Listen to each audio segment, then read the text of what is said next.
400 pieces കണ്ടിപ്പോ ഒറ്റ മണിക്കൂറിൽ 400 ഇടിയപ്പം അല്ല, ഒരു 3 മണിക്കൂർ 4 മണിക്കൂറൊക്കെ ഉണ്ടെങ്കിൽ ഒരു 3-4 ഹോട്ടലിൽ കൊടുക്കാനുള്ള ഒരു ഇടിയപ്പം ഇതിൽ ചെയ്യാൻ പറ്റും അല്ലെ. അല്ലെങ്കിൽ തട്ടുകടയാണെങ്കിലും എല്ലാം വളരെ ഉപകാരപ്പെടുന്ന ഒരു സാധനമാണ്. അപ്പൊ നമ്മുടെ ഈ ഒരു മെഷീൻ എത്രയാണ് കോസ്റ്റ് വരുന്നത്?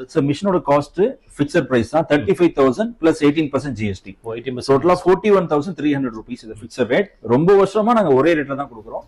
குவாலிட்டி ரொம்ப பிரீமியமா இருக்கும், பிரைஸ் ஸ்டாண்டர்டா இருக்கும். ஏன்னா மார்க்கெட்ல எவ்வளவு ஃபிளக்சுவேஷன்ஸ் இருந்தாலுமே நாங்க ஒரே ஸ்டாண்டர்ட் பிரைஸ்ல மெயின்டைன் பண்றோம். பட் குவாலிட்டி ரொம்ப பிரீமியமா இருக்கும். ഓക്കെ, അപ്പൊ 41,000 രൂപയാണ് ഇതിന്റെ വില. ഇതില് ക്വാളിറ്റിയിൽ യാതൊരു കുറവും വരുത്താതെ പക്ക നല്ല ക്വാളിറ്റിയിലാണ് ഇത് വിൽക്കുന്നത്. പിന്നെ നമുക്ക് ഇതിന്റെ വേറെ കാര്യം അറിയാമല്ലോ, ഇതിന്റെ സർവീസ് കാര്യങ്ങളൊക്കെ എങ്ങനെയാണ്? ஓகே சார், நாங்க அந்த ஃபீல்ட் வந்து 9 இயர்ஸா இருக்கும் சார்.